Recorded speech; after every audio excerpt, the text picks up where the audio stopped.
अस्सलाम वालेकुम my YouTube family, कैसे हैं आप सब। होपफुली सब ठीक ठाक होंगे। आज के इस यूट्यूब व्लॉग में मैं आपके साथ अपनी मंथली ग्रॉसरी शेयर करने वाली हूँ। मैं अपनी ग्रॉसरी को किस तरीके से ऑर्गेनाइज़ करती हूँ वो सब भी इसमें मैं आपको बताऊँगी। इससे आपको भी कुछ टिप्स मिल जाएंगी जो आपके लिए बहुत ज़्यादा आसानी पैदा कर सकती हैं। तो चलिए वीडियो को स्टार्ट करते हैं। सबसे पहले तो मैं आपको अपने किचन के हालात दिखाती हूँ। रात को ग्रॉसरी करने के बाद बहुत ज़्यादा थकावट हो गई थी, जिसकी वजह से मैं अपना किचन समेट नहीं सकी थी। अब हम ग्रॉसरी को ऑर्गेनाइज़ करने के साथ साथ अपने किचन की भी सफाई करेंगे। अच्छा, ग्रॉसरी ऑर्गेनाइज़ करने के लिए जो मैं आपको सबसे पहली टिप दूँगी वो ये है कि आप जो भी जार यूज़ करते हैं मसाले वगैरह या दालें जो भी आपने डालनी है वो आप ट्रांसपेरेंट यूज़ किया करें। इससे ये फ़ायदा होता है कि आपको चीज़ें सामने सही नज़र आ रही होती हैं और आपको बहुत ज़्यादा ढूंढने की ज़रूरत नहीं पड़ती जब आप जल्दी जल्दी में कोई काम कर रहे होते हैं। और इससे ये होता है कि हमारा टाइम भी बहुत ज़्यादा सेव हो जाता है।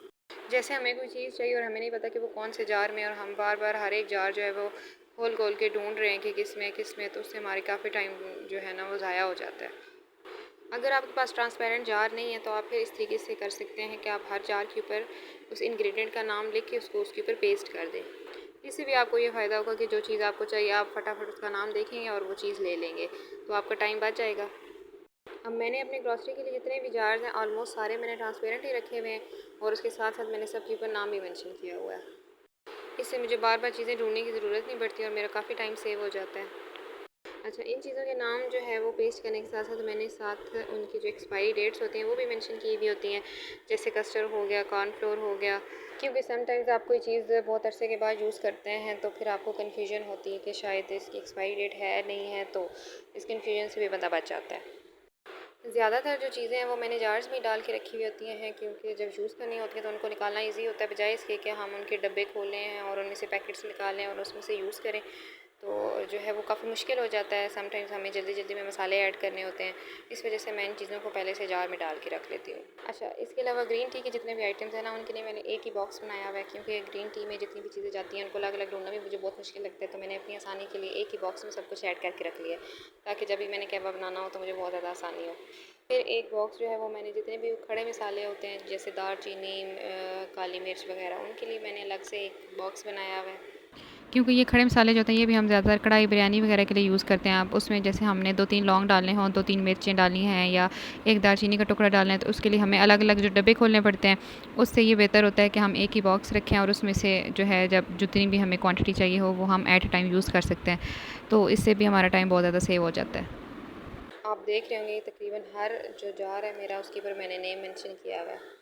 जो ये बेसन और मैदा चीनी वगैरह होते हैं या चावल होते हैं, इनके लिए मैंने ज़रा बड़े बड़े कंटेनर रखे हुए हैं, जैसे 3 से 4 केजी वाले मैंने रखे हुए हैं, क्योंकि इनकी क्वांटिटी ज़रा ज़्यादा होती है, तो ताकि इजीली जो है वो सारे इसमें आ जाए, फिर पैकेट्स में मुझे अलग अलग ना रखना पड़े।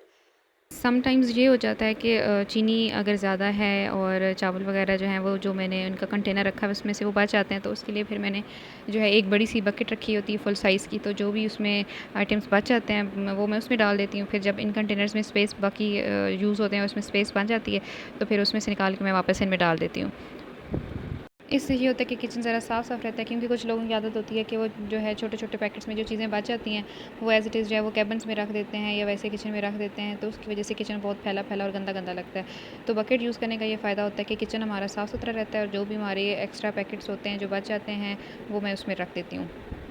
अच्छा, ये मैंने जो है अपनी वीडियोज़ शूट करने के लिए छोटी सी जगह बनाई हुई है जहाँ पे मैं अपनी कुकिंग की वीडियोज़ शूट करती हूँ। अच्छा जी, ग्रॉसरी तो अब मेरी तकरीबन सारी ऑर्गेनाइज़ हो गई है, तो अब हम जल्दी जल्दी किचन की सफाई की तरफ आते हैं। उसके बाद फिर मैं आपको अपने कैबिन्स भी दिखाती हूँ। अच्छा, आप देख रहे होंगे कि जितने भी जार्स हैं कैबिन्स के अंदर मैंने उनकी अरेंजमेंट इस तरीके से की हुई है कि उनके नेम्स मुझे ईज़िली नज़र आ जाएँ जब भी मुझे चाहिए हों।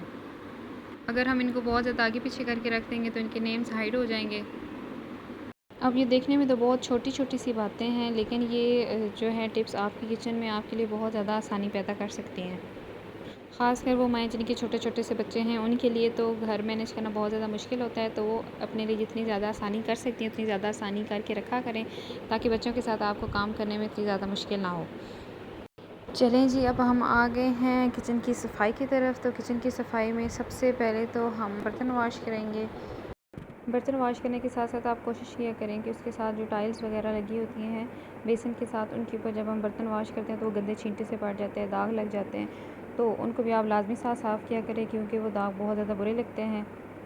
क्योंकि अगर आपने वैसे किचन की सफाई की हुई भी है लेकिन बर्तन वाली जगह गंदी है तो फिर भी वो किचन इतना साफ़ नहीं लगता।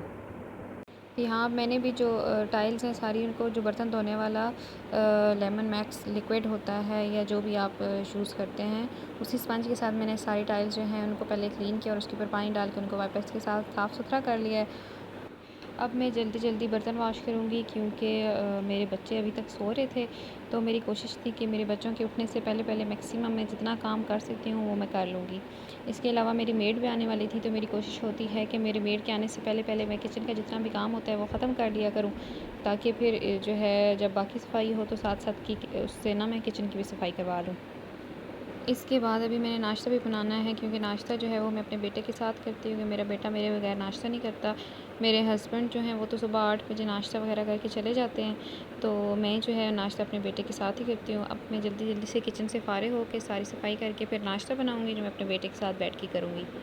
आप लोगों में से भी जितनी छोटे-छोटे बच्चों की माएँ हैं वो इसी जो है वो रूटीन को फ़ॉलो किया करें कि बच्चों के उठने से पहले-पहले जितना आप काम ख़त्म कर सकती हैं आप काम ख़त्म कर लिया करें, ताकि जब आपके बच्चे उठ जाएँ तो आप उनको ज़्यादा से ज़्यादा टाइम उनके साथ स्पेंड किया करें। क्योंकि जब घर का सारा काम जो है वो ख़त्म हुआ हुआ होता है तो हम मेंटली रिलैक्स होते हैं, तो जब हम मेंटली रिलैक्स होंगे तो हम अपने बच्चों के साथ भी अच्छा टाइम स्पेंड कर सकते हैं। लें जी, अब मेरे बर्तन जो हैं वो भी तकरीबन तकरीबन वॉश हो चुके हैं। अब बर्तन वॉश करने के साथ ही मैं जो बेसन है उसको भी अच्छे तरीके से वॉश कर दूँगी, क्योंकि अगर आप बर्तन वॉश कर दें और आप बेसन की अच्छी तरीके से सफाई ना करें तो फिर भी ऐसे लगता है कि जैसे हमने किचन को साफ़ किया ही नहीं है। तो इसलिए आप भी लाज़मी जब भी बर्तन वॉश करते हैं, चाहे थोड़े से ही बर्तन क्यों ना हों, अपने बेसन को साथ लाज़मी अच्छे तरीके से साफ़ किया करें। और अगर बेसन में कोई थोड़ा बहुत कचरा रह जाता है तो उसको भी साथ निकाला करें, क्योंकि समटाइम्स हम जो है वो थोड़ी सी सुस्ती कर जाते हैं कि बाद में निकालेंगे या कुछ इस तरह, तो फिर वो जो है थोड़ा बहुत इकट्ठा होता रहता है और बाद में हमारे लिए जो है बहुत ज़्यादा मसला बन जाता है। लें जी, बर्तन जो है वो मेरे सारे वॉश हो गए हैं। अब हम आ जाते हैं चूल्हों की सफाई की तरफ। अच्छा, तो आपको नज़र आ रहा होगा मेरी वीडियो में कि मेरे पास जो है वो 2 चूल्हे हैं। वो इस वजह से हैं क्योंकि हमारे इस एरिया में गैस का बहुत ज़्यादा मसला है, तो जो दूसरा चूल्हा है वो हमने अपने गैस के सिलेंडर के साथ रखा हुआ है। जब कभी इमरजेंसी में हमें ज़रूरत हो और अचानक से गैस चली जाए तो फिर हम उस चूल्हे को यूज़ कर लेते हैं। अच्छा, जब भी आपने चूल्हे की सफाई करनी हो तो कोशिश किया करें कि डिटर्जेंट्स की बजाय आप जो लिक्विड विम वाला या कोई सोप जो भी आप यूज़ करते हैं उसी के साथ सफाई किया करें, और हमेशा जो है पहले थोड़ा सा लिक्विड यूज़ किया करें और उसके साथ ऊपर आप जो स्टील होती है बर्तन धोने वाली उसके साथ इसकी सफाई कर लिया करें। क्योंकि अगर हम जो है वो डिटर्जेंट वगैरह यूज़ करते हैं तो हमें फिर उसको पानी से वॉश करना पड़ता है, तो वो सारा पानी फिर फ़र्श पे गिरता है, तो उससे हमें जो है सारा फ़र्श धोना पड़ता है। इसलिए हमारे पास ये एक बहुत सिंपल तरीका है कि बर्तनों वाले स्टील से ही हम चूल्हे भी साफ़ कर लिया करें। किचन की शेल्फ़्स को साफ़ करने के लिए भी ये तरीका यूज़ किया करें स्टील के साथ। किचन की जो शेल्व्स होती हैं वो बहुत अच्छी साफ़ होती हैं। स्टील के साथ सफाई करने के बाद एक खुश कपड़ा जो है वो चूल्हे पे भी और शेल्व्स पे भी लाज़मी लगाया करें, उससे बहुत अच्छी चमक आती है। चलें जी, माशाल्लाह मेरी किचन की सफाई कंप्लीट हो गई है। आपको आज की मेरी वीडियो पसंद आई हो तो मेरी वीडियो को लाइक और चैनल को सब्सक्राइब करना ना भूलिएगा। अल्लाह हाफ़िज़।